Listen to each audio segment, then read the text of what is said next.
یەکەم لەو مافانەی کە لەسەر ئێمەیە وەکو موسڵمان بەرامبەر بەو پێغەمبەرەی کە ئێمە دەبێ ئەنجامی بدەین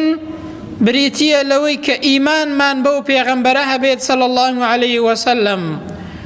وەکو خوای پەروەردگار دەفەرمێ ئەیها الذين آمنوا آمنوا بالله ورسوله، ئەو کەسانەی کە ئیمانتان هێناوە و خۆتان بە ئیماندار دەزانن ئیمانتان بەخوا و بە پێغەمبەری خدای پەروەردگار هەبێت. یەکێکیش لەو پرسیارانەی کە لە ناو گۆڕدا لێمان دەکرێت، یەکێک لەو سێ پرسیارانە بریتیە لەوەی لەو پێغەمبەرە لێمان دەپرسنەوە ئایا چی هێنا و هەروەها شوێنی کەوتی یاخودنا، بڕوات پێی هەبوو یاخودنا. یەکێک لە سێ پرسیارەکانی ناوگۆڕ بریتیە لەوەی لێمان دەپرسرێتەوە دەربارەی پێغەمبەرەکەمان صلی الله عليه وسلم. ئەنجا ئیمان هەر ئەوە نییە کە ئینسان بزانێ پێغەمبەر محەممەد پێغەمبەری خوایە و ڕاستە لە واقعدا پێغەمبەرە، بەڵکو ئیمان بریتیە لە دەرکردنی بە عەقڵ، زانین بە عەقڵ، و پاشان بەڕاست زانینی بەدڵ، دان پێداهێنانی بەدڵ بەڕاستی بزانی و هەروەها بە زمان ئیقراری پێ بکەی،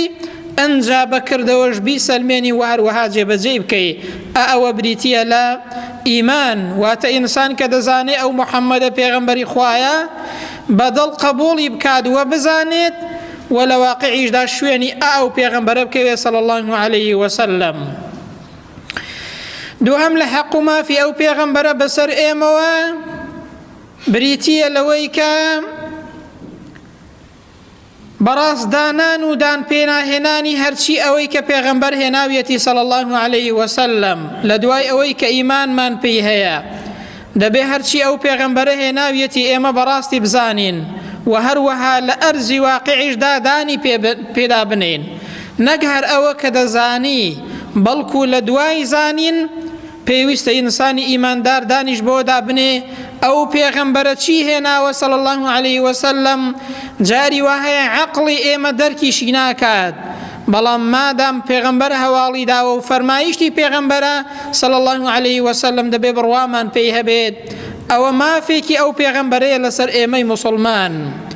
جاری وهەیە فەرمایشتێک دەخوێنیەوە کەسێک کە لەگەڵ عەقڵی خۆی تێک ناکاتەوە یاخود عەقڵی ئەو کەسە بڕ ناکات. عەقڵی ئینسان سنووردارە، بەڵام خوای پەروەردگار سیفەتەکانی بێ سنوورە. ئەو پێغەمبەرە لە خواوە جاری وهەیە هەواڵێکمان پێدەدات کەسێک لەو لاوە ڕاست دەبێتەوە دەڵێ وەڵا کاکە ئەوە عەقڵ ناگرێ، لەگەڵ عەقڵ تێک ناکاتەوە، وەڵا عەقڵم ناگری ئەوە ڕاست بێت. مادام پێغەمبەری خوای هەواڵی داوە فەرمایشتێکی ڕاست و دروستە، فەرمایشتێکی صەحیحە، لەسەر ئێمەی موسڵمان پێویستە بڕوامان بە هەموو ئەوە هەبێت کە پێغەمبەر صلی الله عليه وسلم هێناویەتی و هەروەها دانیشی پێدا بنین و ئەنجا بەڕاستیشی بزانین. زۆر جاران زۆر کەس بە عەقڵی کورتی خۆی هەندێک فەرمایش ڕەت دەکاتەوە هەر لە هەوەنتە بۆی باز دەکەی جاری وهەیە بڕوای پێی نییە. ئەوەی پێغەمبەر هەواڵی داوە ئینسان لەسەریەتی مادام صەحیحە و دروستە و ڕاستە دەبێ بڕوامان پێی هەبێت. ئەنجا ئینسان دەبێ دانیشی پێدا بنێت، لە واقعدا هەرچەندە بزانی کە ڕاستە بەڵام دانی پێدا نەنێی،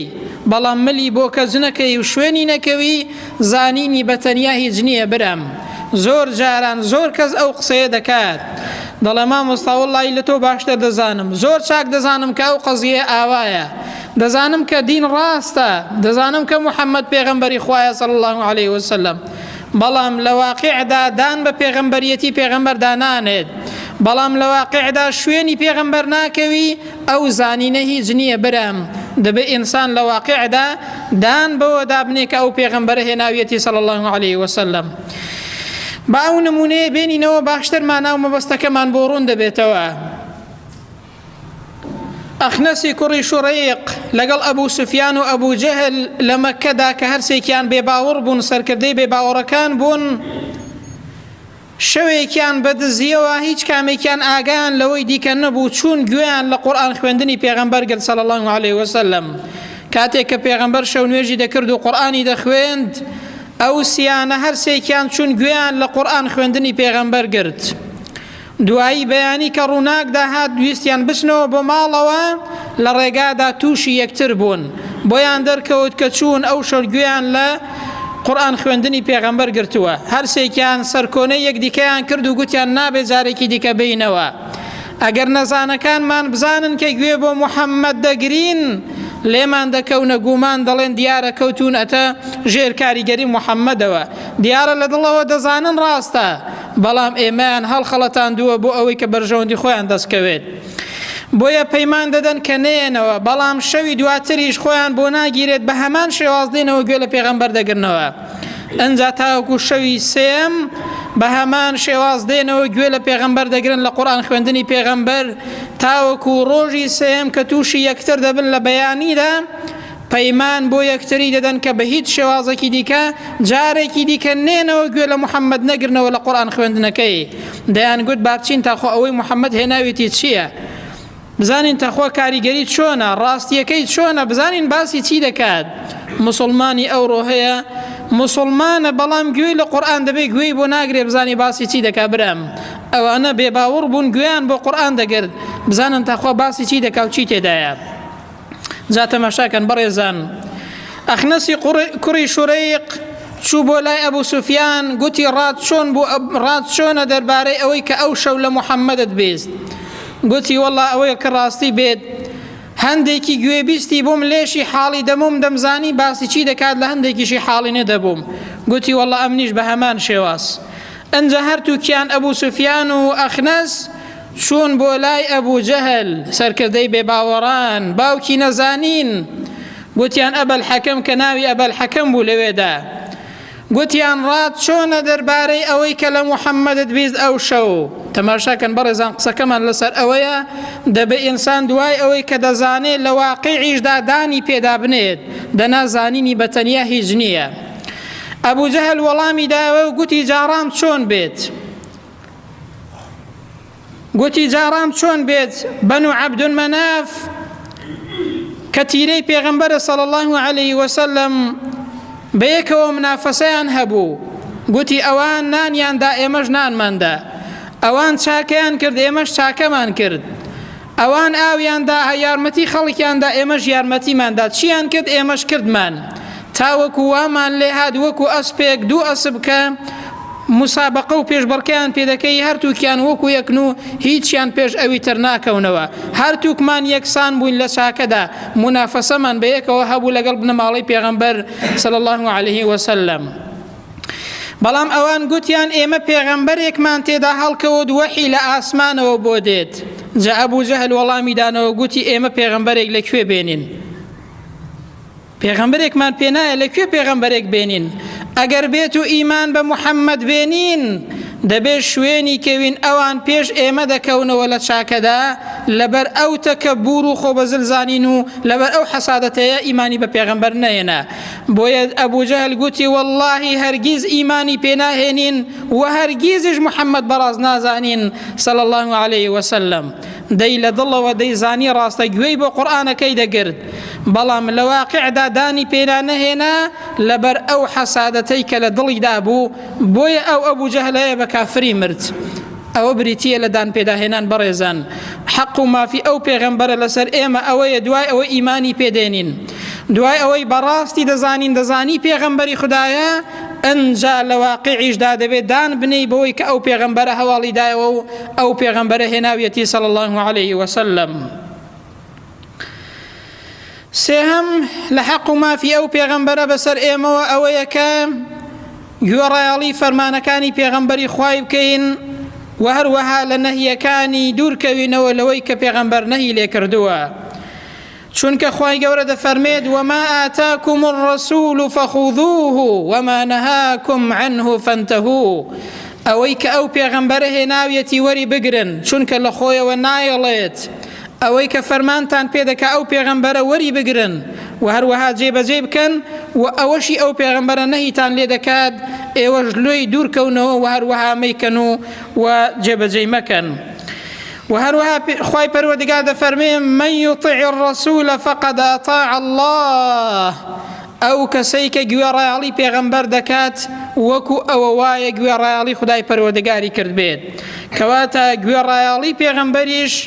ئەرک و مافێکە لەسەر ئێمە دەبێ بە پێی فەرمایشتەکانی پێغەمبەر صلی الله عليه وسلم گوێڕایاڵی ئەو پێغەمبەرەیە بکەین. بۆیە لە فەرمایشتێکدا پێغەمبەر دەفەرمێت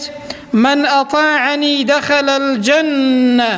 هەر کەسێک گوێڕایاڵی من بکات ئەوەی کە من هێنامە وەری بگرێت ئەو کەسە دەچێتە بەهەشتەوە، خدای گەورە بمان گەڕێ لەو جۆرە کەسانە. بەڵام دەفەرمێ ومن عەصانی فەقەد ئەبا، هەر کەسێک سەرپێچی بکات ئەوە بەڕاستی سەرپێچی لە من کردووە، ئەوە بەڕاستی ئەو کەسە دەچێتە دۆزەخەوە مادام فەرمانی منی جێبەجێ نەکردووە و مادام ئەوەی کە من هێناومە قبوڵی نەکردووە وەری نەگرتووە.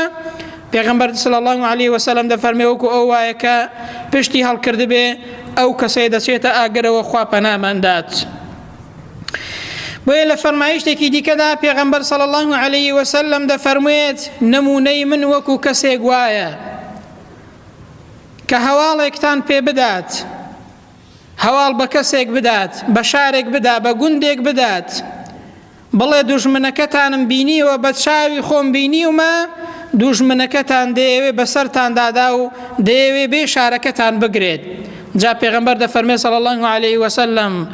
ئەوانەی کە بڕوا دەکەن و سەر لە ئێوارە دەکەونە ڕێ،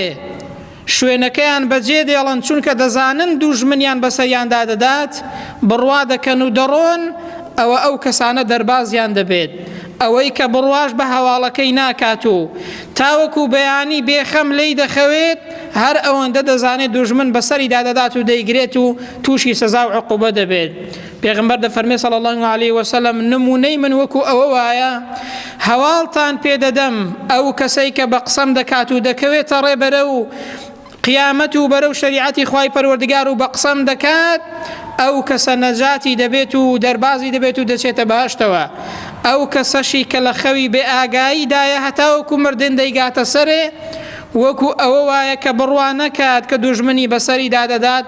لە ناکاو دوژمن بەیانی بەسەری دادەدات و دەیگرێت، ئەو کەسەیە کاتێک کە دەمرێ تووشی سزا دەبێت. پێغەمبەر صلی الله عليه وسلم کە ئیمامی بوخاری و فەرمایشتەی ڕیوایەت کردووە دەفەرمێ نمونەی من وەکو ئەو هەواڵ دەرە و هەواڵ هێنەرە بەو شێوازەیە وایە. کەواتە دەبێ ئینسان ئەوەی کە ئەو پێغەمبەرە صلی الله عليه وسلم فەرمانی کردووە جێبەجێی بکات و ئەوەی ئەو پێغەمبەرەش صلی الله عليه وسلم قەدەغەی کردووە ئینسان لی دوورکەوێتەوە. ئەوە یەکێکە لە حەق و مافەکانی پێغەمبەر بەسەر ئومەتەکەیەوە و بەسەر ئێمەوە. هاوڵانی پێغەمبەر صلی الله عليه وسلم پێشبڕکەیان دەکرد لە کاتێکدا کە فەرمایشتێکی پێغەمبەری خۆیان دەبیست. بەڵام ئێمە ئەوڕۆ زۆر جاران هەواڵی پێغەمبەری خوا و فەرمایشتی پێغەمبەری خوا و فەرمانی پێغەمبەری خوا دەبیستین،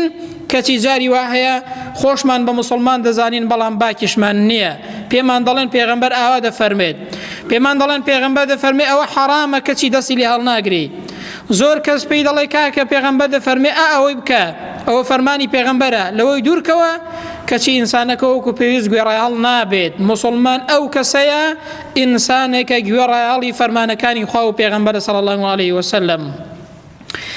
دایکمان عایشە بۆمان دەگێڕێتەوە کە ئیمامی بوخاری ڕیوایەتی کردووە لە فەرمایشتێکدا دەفەرمێ ڕەحمەتی خوای پەروەردگار لە ئافرەتانی مهاجیر بێت. کاتێک کە ئاەتی خۆداپۆشین حیجاب دابەزی کە پێغەمبەر صلی الله عليه وسلم ئاەتەکەی دەخوێندەوە و ئاەتەکەی بە هاوڵان دەگەیاند، پیاوەکان دەچوونەوە لە ماڵەوە بۆ ئافرەتەکانی خۆیان، بۆ خوشک و دایکی خۆیان،